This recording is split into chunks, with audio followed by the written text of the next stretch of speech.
My 27th birthday should have lasted 10 quiet minutes. A cake, one forced smile, maybe a cheap candle from the grocery store, and the usual fake family photo for social media. Instead, my mother slid a white envelope across the dining table and said, "Go on, sweetheart. Your annual salary." The room was already waiting to laugh before I even touched it. I opened the flap, and a single $1 bill slipped into my palm, with a note folded around it like a blade. For the worthless loser who'll never amount to anything. My throat locked, but I did not give them the satisfaction of blinking too fast. The woman who gave birth to me leaned back like she'd performed at Carnegie Hall. My older sister nearly choked laughing. My father drummed his fingers on the table and called it my first real paycheck. An uncle at the far end muttered that even panhandlers pulled in more. The frosting on the cake had started melting under the warm kitchen light, and all I could smell was burnt sugar and cheap wine, and the old, sour scent of people who loved humiliation more than honesty. I smiled anyway, not because it didn't hurt, because something in me had finally gone still. Later that night, on my way to the mudroom, I heard them whispering in the kitchen. "Make her sleep outside," one voice said. "Maybe one night in the cold will teach the lazy bum some gratitude." Hours later, they were the ones outside my door, sobbing, pounding, screaming my name, begging me to let them in before the cold finished what their pride had started. Before I tell you what they did next, and why I stood there with my hand on the lock and still didn't open it, tell me, what time is it for you right now? And where are you watching from? I want to know how far this story reaches tonight. My name is Claire Bennett, and by 27 I had already learned the first rule of surviving my family: never confuse being needed with being loved. I was the one they called lazy because my schedule looked strange to them. I worked nights and weekends as a refrigeration systems technician for a commercial service company in Columbus, Ohio. I repaired walk-in freezers at restaurants, supermarket cooling units, warehouse chillers, anything that broke when everyone else was asleep or celebrating. My hands always smelled faintly like metal, insulation foam, and machine oil. My boots were scuffed, my nails never stayed pretty for long, and because I didn't sit behind a desk in a blazer, my family acted like I was one bad decision away from living under a bridge. They had no idea I was one of the highest-rated emergency techs on my team, or that I had spent the last 18 months quietly saving for a duplex on the west side. I never told them. In that house, information was ammunition. The birthday dinner happened at my parents' place, a narrow two-story rental they treated like a kingdom they owned and a trap they secretly feared. My father hadn't kept a steady job in years. He called himself consulting, which mostly meant chasing side deals, borrowed money, and loud opinions. My mother, Denise, curated the family image online like she was paid for it. My sister Megan floated between part-time work, online arguments, and blaming me for existing in ways she couldn't control. If there was a family sport in that house, it was deciding who carried the shame this week. I was usually the easiest target because I didn't beg for their approval anymore. That made them nervous. Narcissists can survive your tears. They start panicking when you stop offering them any. When I opened that envelope and saw the dollar bill, it hurt less than the fact that they had planned it. The note wasn't a spontaneous insult, it had folds, creases. Somebody had written it earlier, tucked it in carefully, carried it around, waiting for the right spotlight. They wanted a scene. They wanted me to snap. They wanted to upload the fallout later with captions about family concern and my unstable behavior. Instead, I folded the note back along its original lines and slipped it into my jacket pocket like evidence. Then I overheard the rest. "Lock the mudroom after she goes out," my father said. "Let her figure it out." My sister laughed and asked whether they should leave me the dog blanket as a joke. Someone else said, "She thinks she's too good for this family. One cold night will fix that." I stood there in the dark hallway, staring at the framed family photos they never bothered to replace, even after the glass cracked. I should tell you this. I did not cry. That part of me had worn out years ago. I took my keys, my work duffel, and the envelope, walked out before they could stage their little punishment, and drove straight to the one person who had never once asked me to shrink so other people could feel tall. Owen Parker opened his apartment door at 10:43 p.m., wearing thermal socks, an old Ohio State hoodie, and the expression of a man who already knew this was not a casual visit. He looked at my face, stepped aside, and said, "Take the couch. I'll make coffee." He didn't ask whether I wanted to talk. He knew better. Owen had been my friend since trade school, back when a bunch of instructors assumed the women in our program would wash out by midterm. He was the first person who saw me change a compressor under pressure and grinned like he'd just witnessed a magic trick. We'd been close ever since, not because he rescued me, but because he never tried to own my damage. That night, I sat on his lumpy gray sofa with a blanket over my shoulders and listened to the radiator hiss in the corner. The apartment smelled like stale coffee and laundry soap. Owen set the mug in front of me, and I handed him the dollar bill and the note. He read it once, jaw tightening. "You keeping this?" he asked. "Yes," I said. "Good," he replied. "Because one day they're going to act like none of this happened." He was right. The next morning, I didn't go back. I went to work. There is something beautifully honest about emergency service calls. A freezer fails. A restaurant loses thousands in inventory. A manager is panicking. And none of them care whether your mother thinks you're a disgrace. They care whether you can diagnose a leak, reset a controller, and get the system running before dawn. My first job that morning was a bakery distribution warehouse on the South End. By 5:30 a.m., I was on a ladder under a failing evaporator fan motor, my flashlight clenched between my teeth, my gloves half frozen from condensation. It was the kind of work that makes your back ache and your brain sharpen. Fix the problem. Document the cause. Move on. I wish I could tell you I was instantly free after I left, but freedom doesn't arrive all at once. It comes in ugly little stages. First there's relief, then exhaustion, then guilt you didn't earn, then anger that shows up in random places like hearing laughter in a grocery store and wondering for one irrational second whether it's about you. For weeks, I slept at Owen's place between shifts and apartment viewings, trying to decide whether leaving counted as courage or just delayed collapse. Some nights, I'd wake up at 2 a.m. convinced I heard my mother's voice from the kitchen, only to realize it was the old apartment pipes rattling. The body takes longer than the mind to accept that danger has changed addresses. I told almost nobody at work. My supervisor knew I needed a temporary schedule adjustment, and that was enough. The less my family knew about my actual income, my projects, or where I was heading, the better. They had always mocked my trade, but trades pay in ways pride can't measure. Overtime, certifications, specialized calls, hazard bonuses, referral contracts. While they were busy performing superiority, I was quietly building a life with invoices, safety training, and 3 a.m. repair logs. 6 months before my birthday, I had closed on a duplex using savings, a first-time buyer program, and a brutal amount of discipline. I lived in one unit and rented the other to an older retired teacher named Mrs. Alvarez, who watered her porch plants like they were children and baked me lemon bars when I came home from long shifts. My family had no idea I owned the place. They still thought I bounced between weird jobs and poor choices. I let them think that.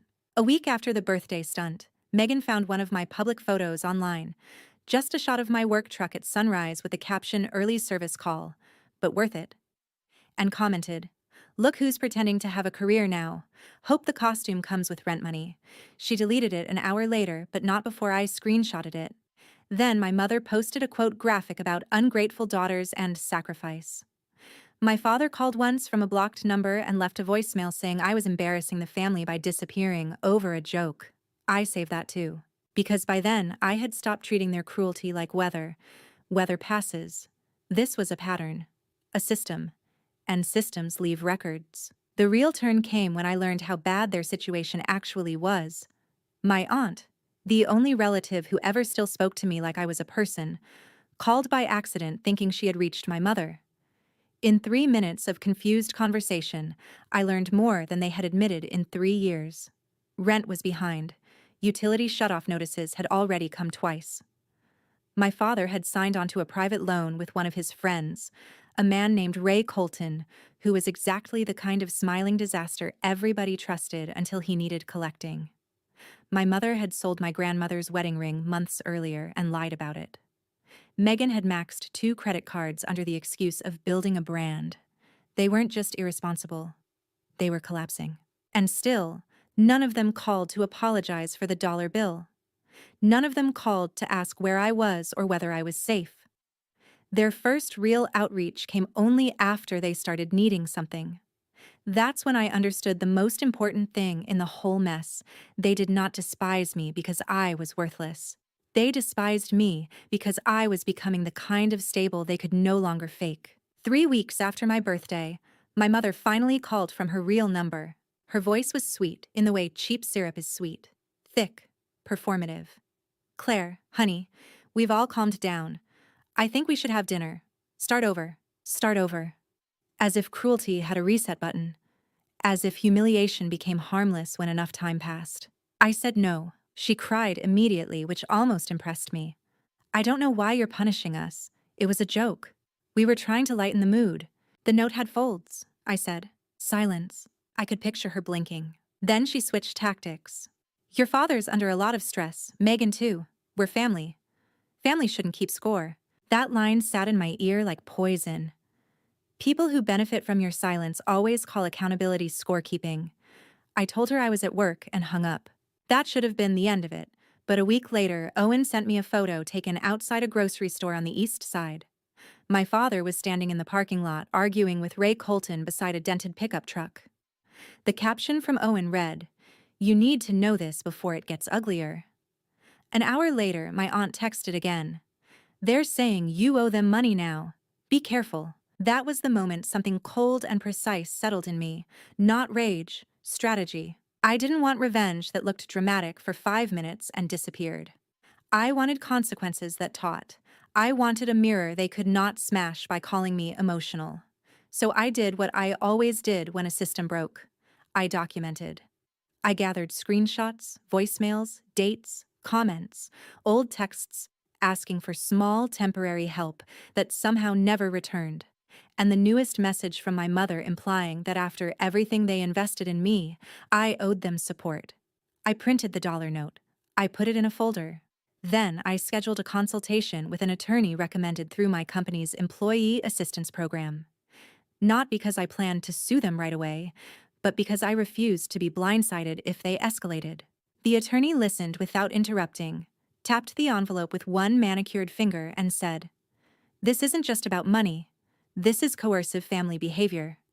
Keep records. Do not co-sign anything. Do not let them establish residence with you, even temporarily. And if they appear at your property, make one thing clear. Compassion is not the same as surrender." That line stayed with me. Not long after, the weather turned brutal. Ohio in late January can flatten a person's confidence in a single evening. The forecasts warned of freezing rain followed by a hard temperature drop. By then, I knew my parents were in deeper trouble than they admitted. Ray was pressing them. The landlord wanted payment. The utilities were unstable. And because bad decisions travel in groups, my father apparently believed the answer was to host one more business gathering at the house, with men who smelled opportunity in other people's panic. Then came the message that rewired everything. From Megan, "Can we use your place for one night? Don't be dramatic. We just need a little space because the heat is acting up here." I stared at the words. No apology, no acknowledgement, not even a decent lie. Just entitlement in a nicer coat. I typed back, "No." She replied in under 20 seconds. "Wow. So you'd really let your own family freeze." I looked at the screen and remembered the kitchen whisper. "Let her sleep outside tonight." I did not answer. The storm hit harder than predicted. By late evening, the freezing rain had sealed streets, coated power lines, and turned every step into a gamble. I had just finished an emergency call at a convenience store walk-in cooler and driven home carefully, tires fighting for grip at every turn. Mrs. Alvarez had already texted me that she was staying with her daughter overnight, which meant the duplex was quiet except for the low mechanical hum of the newly serviced furnace and the occasional tap of ice against the window glass. I changed into dry clothes, checked the property thermostat twice out of habit, and was heating canned soup when my phone lit up with 12 missed calls from numbers I knew. Then the pounding started. Not polite knocking, not even frantic tapping. full body pounding, fists and panic and desperation thrown against my front door hard enough to shake the frame. I froze with the spoon still in my hand. Another bang. Then my mother's voice, shredded by cold and terror. "Claire, Claire, please." I moved to the window beside the entry hall and looked through the sliver where the curtain didn't quite close. There they were.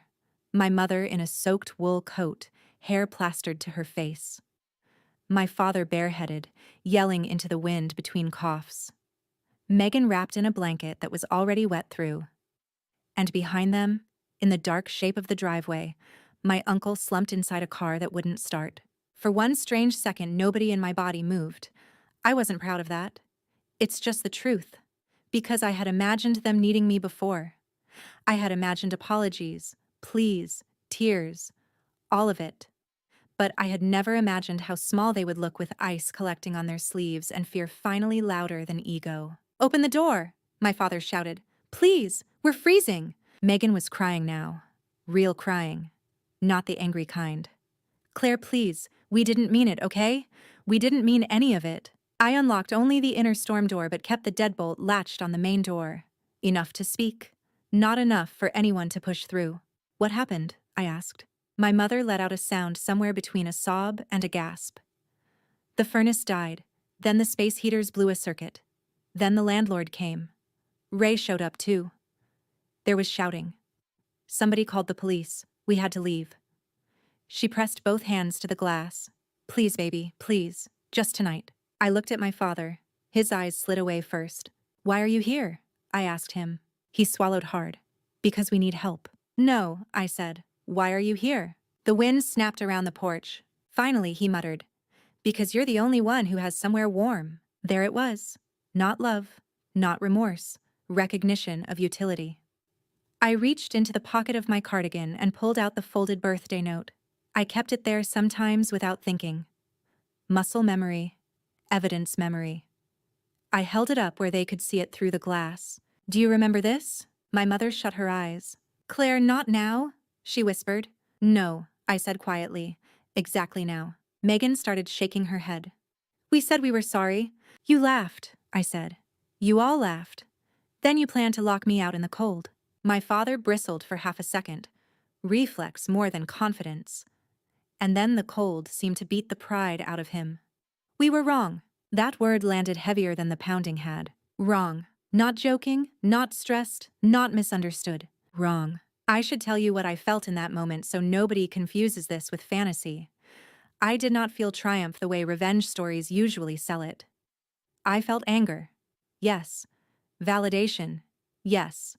But under that was grief so old it almost felt permanent. Because hearing the truth from people who refused to speak it sooner doesn't heal you. It just proves how long they could have chosen differently. Behind them, the uncle in the car began honking weakly. My mother started sobbing harder. "Please, Claire, we're begging you." I thought of what the attorney had said. Compassion is not the same as surrender. So I made a choice. I opened the door just far enough to set something on the porch. A plain, white envelope. My father stared at it like it might contain a key. "Pick it up," I said. Megan reached first, fingers trembling. Inside was a $1 bill and a handwritten note. "For the family that said one cold night teaches gratitude." My mother made a sound I will never forget. Then I spoke before they could. "You are not coming in tonight." My father exploded first. "Are you out of your mind?" I looked straight at him. "No. I'm finally thinking clearly." My mother pressed a hand to her mouth, crying harder. Megan stared at the note as if words could physically strike skin. I let them feel it. Not because I wanted them dead on my porch. Because for once, I needed them to understand that humiliation always looks uglier from the outside. Before anyone panics at what I did next, listen carefully. I did not leave them there helpless. Cruelty had raised me, but I refused to become fluent in it. I had already called the emergency warming center 2 blocks over when the pounding started, because I recognized panic before I opened the curtain. I knew the church gym on Broad Street was running overnight intake during the storm. I also knew my work truck had a full cold weather kit, thermal blankets, hand warmers, water, protein bars, and 2 spare ponchos. While they stood there staring at the dollar bill, I set a plastic tote on the porch beside the envelope. "In there," I said, "are blankets, gloves, hand warmers, and the address of the warming shelter. Intake is open until midnight. They will take all of you. I already called ahead. My father looked offended. Offended. In sub-freezing weather, after arriving at my home like a consequence wrapped in ice, the man still found a way to look insulted. "You'd send your own family to a shelter?" he demanded. I almost laughed. Not because it was funny, because some truths are so naked they lose all disguise. "You tried to make me sleep outside for entertainment," I said. "I am sending you somewhere safe." Megan's face crumpled. "Claire, please, just let Mom in, she's shaking." "Then take her to the shelter now." My mother whispered my name the way people whisper prayers they should have said much sooner. "Baby, I know we hurt you. I know we did. But can't you just not do this like this?" That question cut deeper than any insult they had ever thrown, because hidden inside it was the assumption that their cruelty had a right format and my boundary did not. "Hurt us more gently," she meant. "Protect our dignity while we stand on the ruins of yours." I shook my head. "No, not like this anymore." Then, because I wanted there to be no confusion, I said the thing I had needed to say for years. "You don't get emergency access to me just because your choices became inconvenient. Being my parents does not make my home your backup plan." No one spoke for several seconds. Even the wind seemed to pause. Finally, my uncle stumbled from the car, swearing under his breath, and grabbed the tote. My father muttered something vicious at him. Megan flinched. My mother looked 10 years older than she had an hour earlier. This was the first honest portrait of my family I had seen in my entire life. Not powerful, not righteous, not united. Just a cluster of frightened adults discovering that manipulation stops working when the target learns the mechanism. "Take the blankets," I said. "Take the address. Go now." My mother bent, picked up the envelope again, and clutched it to her chest like evidence from a trial she had just lost. Then she asked, almost too softly to hear, "Is this what you wanted? To watch us suffer?" That mattered, because it was the question everybody asks when consequences finally arrive, as if suffering only became real once it touched them. "No," I said. "What I wanted was for you to stop before it came to this." They left. Not gracefully, not gratefully. My father still cursed. Megan still cried. My uncle nearly slipped on the walkway. My mother turned back once from the sidewalk, standing under the yellow porch light with sleet dotting her coat, and looked at me with the kind of expression that lives somewhere between shame and revelation.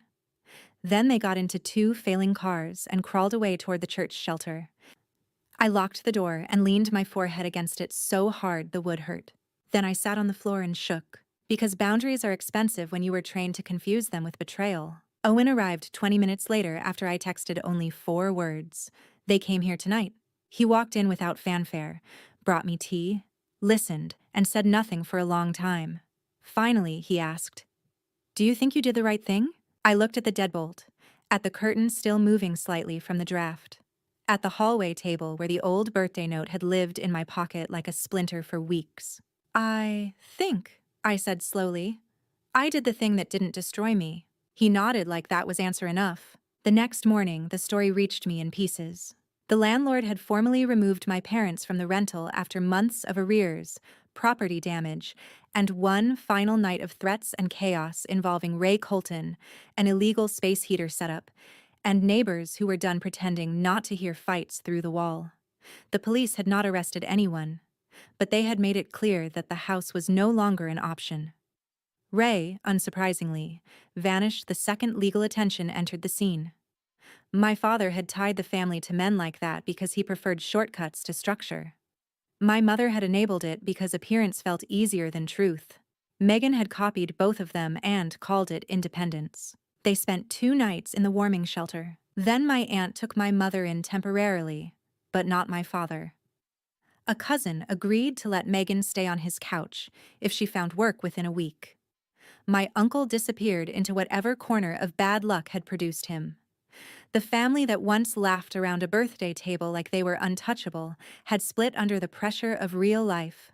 And for the first time, there was no single scapegoat left to absorb the damage. 3 days later, my mother texted me a photo of the envelope I had left on the porch. The dollar bill was still inside. So was my note. Beneath the image, she wrote, I have read this 20 times. I think I finally understand what you felt. I stared at the message for a long time before answering. You understand one night of it, I typed. I lived years of it. She didn't reply until evening. You're right. It was the first clean sentence she had ever sent me. Over the next month, something happened that no lecture, fight, or dramatic showdown had ever managed before. Reality took over. My father could not bluff a landlord, a lender, weather, or shelter intake rules. Megan could not hashtag her way out of overdue balances and burned bridges. My mother, stripped of her audience, had to face the fact that her whole version of motherhood had been built on performance and hierarchy instead of care. Shame finally did what love had failed to do. It made them honest. Not instantly, not perfectly. Honesty still came in ugly, partial bursts. My father left me 2 voicemails alternating between anger and self-pity before silence replaced both. Megan sent a message that began, I know you think you're better than us, and ended, but I got a job interview at a dental office, and I'm trying not to mess it up. It was the closest thing to humility she had ever produced. My mother asked if she could meet in public. Not to ask for anything, just to talk. I made her wait a week. Then I chose a diner halfway across town at noon. Broad daylight, neutral ground. She showed up early. No makeup, no dramatic sighs, no speech prepared for social media. Just Denise Bennett in a navy coat that had gone shiny at the elbows, sitting with both hands around a coffee cup she hadn't touched. I used to think being the parent meant I got to define what happened, she said after I sat down. If I called it teasing, it was teasing. If I called it discipline, it was discipline. If I called you ungrateful, then your hurt didn't matter. She swallowed. I was wrong. There it was again. Wrong. I didn't rush to comfort her. She kept going. When you didn't open the door, I hated you for about 10 minutes, maybe 15. Then we got to that shelter, and I saw mothers with kids, old men with nowhere to go, women trying not to cry in folding chairs. And all I could think was, I did this to my own daughter for sport. I wanted you to feel powerless so I could feel in control. I let that settle between us. Then I asked, so what now? She blinked like the question surprised her. Maybe she expected forgiveness to function as a reset. Maybe she had not realized that remorse without change is just another performance. Now, she said slowly, I get therapy. I get a job. I stop asking you to fix what I helped break. And if you never trust me again, I live with that. That answer did something dangerous inside me. It made reconciliation sound possible, not guaranteed, not cheap, just possible, which is harder in some ways than cutting people off forever. Anger is simpler than rebuilding. I told her the truth.